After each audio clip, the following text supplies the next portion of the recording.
Hi, and welcome to Watch It Played. My name is Rodney Smith, and in this video, we're going to learn the 2 to 8 player game, Trash Talk, designed by Matt Fantastic, Andrea Pinkham, and Forever Stoked Creative, and published by Friendly Skeleton, who helped sponsor this video.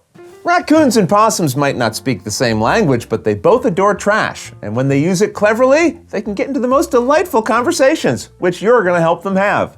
So join me at the table, and let's learn how to play. To set up, place the game's included trash objects in a central area. There are 10 different objects and 2 copies of each. Now the person who most recently took out the trash is given the role of the raccoon, or you can just pick someone randomly. They'll collect this raccoon privacy screen, returning the other to the box.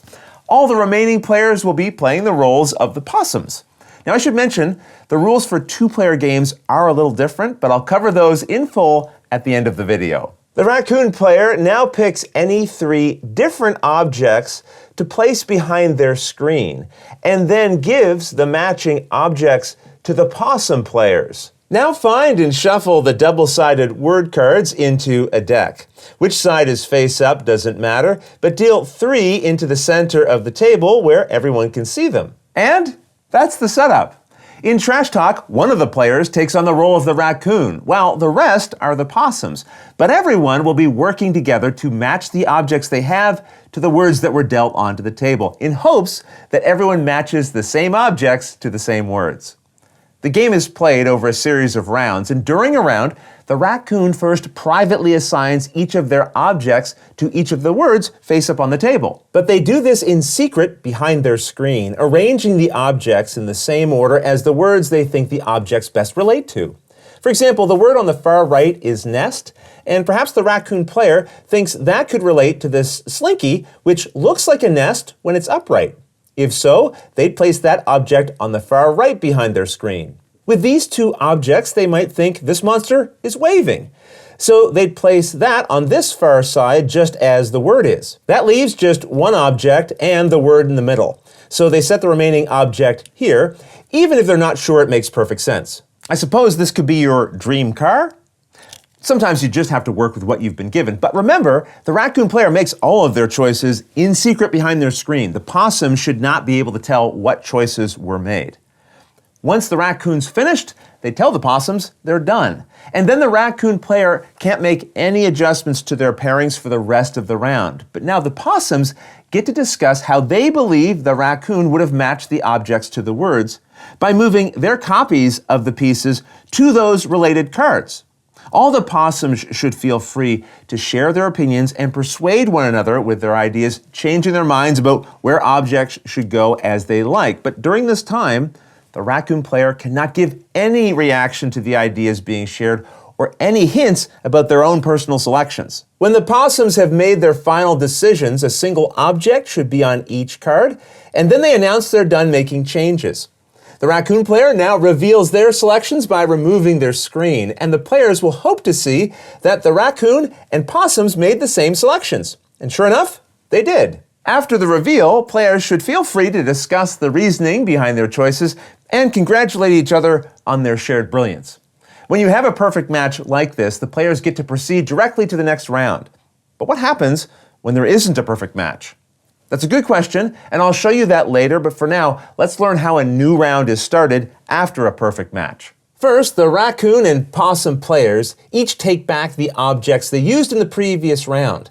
Then the raccoon picks a new trash object pair, taking one for themselves and giving the other matching object to the possums. In this way, during each new round, the players will have one more object to match than they did in the round before. All the words from the previous round are discarded, and then you deal a number of new ones from the deck equal to the number of unique objects now being used, so 4 in this case. Then the new round begins just as before, with the raccoon making selections first, matching one object to each word secretly behind their screen.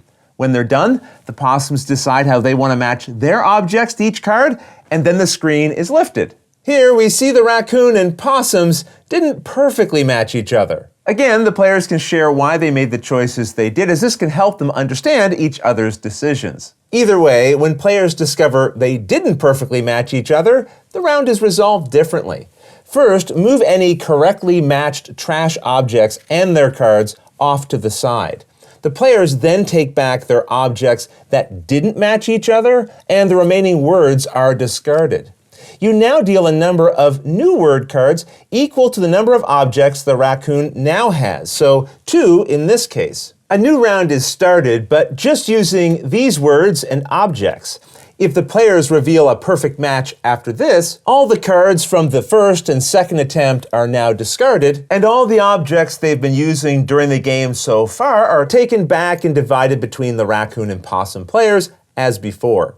You then advance to a new round with the raccoon player picking a new trash object pair for the next round. And finally, deal out a new set of cards based on the new total number of objects. In this way, during every round, players will get 2 attempts to create perfect matches. If they fail their first attempt, they get a second chance with just the objects they failed to match the first time.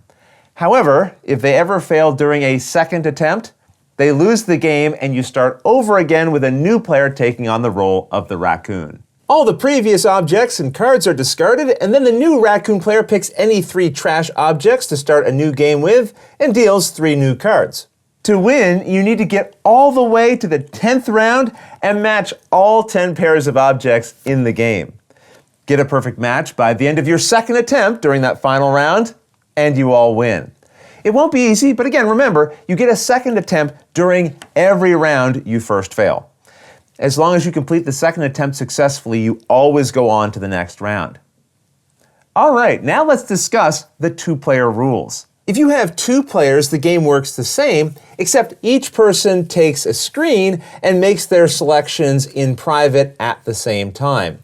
When they're both done, they lift their screens and see how they did, again getting second attempts during any round in which they didn't have a perfect match. You can also play a team version, which is similar to the 2-player game. Divide the players into 2 teams as evenly as possible, with each team behind their own screen. As with the 2-player game, each team makes their matches at the same time privately behind their own screens. Players within a team can talk to each other, but they should communicate in code or gesture to one another secretly so the other team can't tell what selections they're making.